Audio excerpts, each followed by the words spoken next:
পেরেছি, আপনারা সঙ্গে ছিলেন বলে আজকে আমরা আসতে পেরেছি।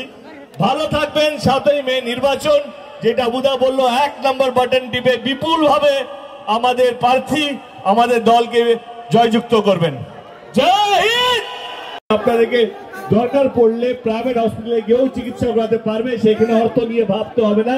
সেখানে আমাদের নেত্রী, আমাদের দিদি আপনাদের পাশে আছে স্বাস্থ্য সাথী কার্ডের মাধ্যমে। 2021-এর আগে আমরা কথা দিয়েছিলাম যে যদি আমরা আবার ফিরি, মানে বিধানসভায় যদি আমরা আবার দিদি আবার যদি মুখ্যমন্ত্রী হয় তৃতীয়বারের জন্য, তাহলে আমাদের নেত্রী লক্ষ্মীর ভান্ডারের মতন প্রকল্প নিয়ে আসবে। এবং আপনারা ভরপুর ভালোবাসা দিয়েছেন, ভরপুর আশীর্বাদ করেছেন। আমরা 200-র বেশি সিট নিয়ে আবার বিধানসভায় ফিরেছিলাম, যে তার 3 মাসের মধ্যেই দিদি লক্ষ্মীর ভান্ডারের প্রকল্পটা বাস্তবিক করেছে। এবং যেই লক্ষ্মীর ভান্ডারে আগে 500 টাকা করে দেওয়া হতো, আজকে সেটা 1000 টাকা এবং 1200 টাকা করে দেওয়া হয়। বলা একটাই কারণ,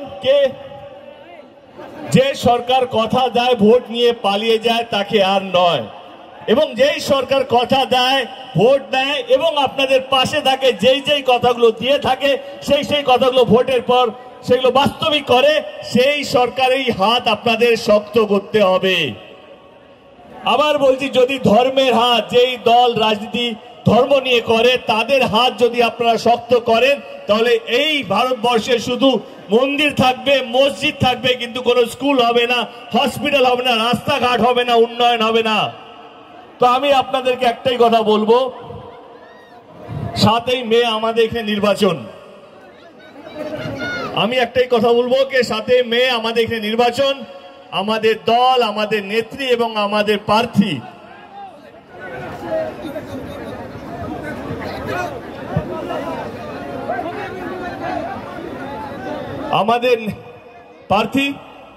আবুদা, যদি আপনাদের মনে হয় যে 7 তারিখে আমরা ভালো কাজ করেছি, তাহলে এই লোকসভা কেন্দ্রের প্রত্যেকটা ভোট যেন আবুদার প্রতি পড়ে, এইটাই আপনাদের কাছে অনুরোধ করতে এসেছি।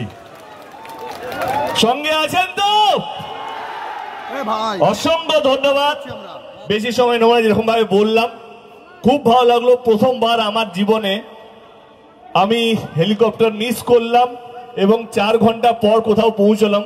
আমার কোথাও যেন মনে হয় যে এই এক্সাম্পল ভারতবর্ষে কোথাও নেই।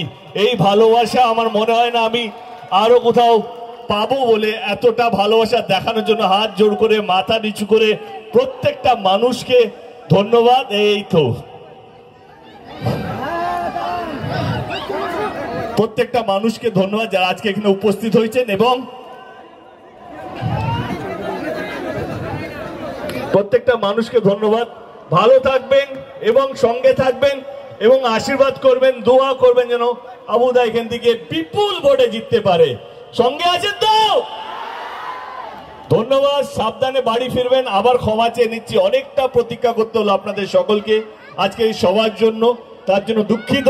কিন্তু ভালো লাগা এটাইকে শেষ পেশ পৌঁছতে পারলাম, আপনাদের সামনে আসতে পারলাম, এবং কোথাও যেন আমার মনে হয় আপনাদের ভালোবাসার টানটা আজকে আমাদেরকে মৃত্যু থেকে বাঁচিয়ে নিয়ে এসছে।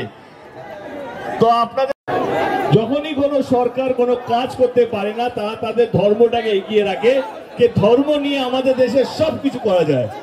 কিন্তু এই নির্বাচনটা হচ্ছে কে মানুষকে ভালো রাখবে, সে হিন্দু হোক বা মুসলিম হোক বা যে কোনো কমিউনিটি হোক, তাকে ভালো রাখতে হবে, শান্তিতে রাখতে হবে। গত 13 বছরে আমাদের সরকার অনেকগুলো স্কুল করেছে, অনেকগুলো কলেজ করেছে, পলিটেকনিক কলেজ করেছে, ITI কলেজ করেছে, হস্টেল করেছে, ছেলেদের জন্য মেয়েদের জন্য হস্টেল করা হয়েছে, এবং অনেক কিছু। এবং আরেকটা কথা বলি, অনেক গরিব বাচ্চারা আছে যাদের বাবা মার কাছে সেরকম ভাবে অর্থ নেই, কিন্তু সেই জায়গায় আমাদের সরকার স্টুডেন্ট ক্রেডিট কার্ড নিয়ে এসছে, যাতে গরিব বাচ্চারা সে যদি পড়াশোনায় ভালো হয়, সে ডাক্তার, ইঞ্জিনিয়ার, যা স্বপ্ন দেখেছে সেটা করতে পারে। তার পাশে আমাদের সরকার ছিল। এবং যদি অন্যদিকে বলি, আমাদের সরকার প্রচুর সুপার স্পেশালিটি হসপিটাল করেছে, স্বাস্থ্য সাথীর মতন কার্ডের প্রকল্প নিয়ে এসেছে, যেখানে প্রত্যেকটা পরিবার টাকা বীমা পাবে। প্রথমে আপনাদের সকলকে ক্ষমা চাইবার আগে মন থেকে ধন্যবাদ জানাই, কারণ যেই সভাটা শুরু হওয়ার কথা ছিল 3টে থেকে, আমার এখানে পৌঁছানোর কথা ছিল 3:30-এর সময়। বিশ্বাস করুন এখানে পৌঁছে যাওয়ার কথাই ছিল, কিন্তু আমাদের মালদা থেকে যখন হেলিকপ্টারটা উঠলো, মাঝ আকাশে হেলিকপ্টারের মধ্যে থেকে ধোঁয়া বেরোতে শুরু করলো আর কি। ওই সময়টা মনে হচ্ছিল কি এইখানে তো দূরের কথা অন্য কোথাও না পৌঁছে যায় আর কি, কিন্তু আপনাদের ভালোবাসা ছিল, লক্ষ লক্ষ মানুষের আশীর্বাদ ছিল বলে ঠিকঠাক নেমেছি মালদাতেই। তখন আমি বললাম, ফোন করলাম সঙ্গীতাকে, কি অবস্থা, এই অবস্থা দাঁড়িয়েছে আর হেলিকপ্টার চলার মতো নয়, তাহলে কি আজকে ক্যান্সেল করি, আমি কালকে আসবো। তখন উনি আমাকে বললেন যে লক্ষ লক্ষ মানুষ অপেক্ষা করছে দেখার জন্য, হাজার হাজার মানুষ, তুমি একবার ভেবে নাও। এবং আমি আবার ফোন করলাম, দেখো আমার 4-5 ঘন্টা লাগবে যা দেখতে পাচ্ছি, 300-350 কিলোমিটার রাস্তা, অনেকটা সময় লাগবে। তোমাদের লোক থাকবে কি থাকবে না, দেরি করে পৌঁছলে মানুষের মন খারাপ হবে, আরো রাগ হবে, তাহলে কি আজকে সভাটা ক্যান্সেল করা যায়? উনি বললেন না, তুমি যদি রাত্রে 10টাও আসো লোক দাঁড়িয়ে থাকবে। এবং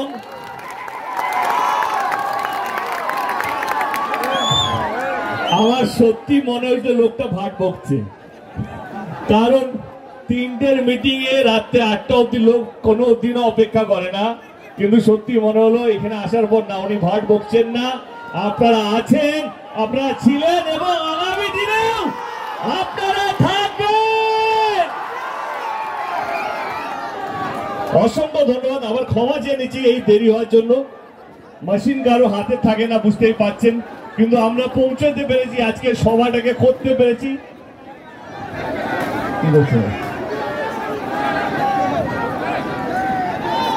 আজকে করতে পেরেছি।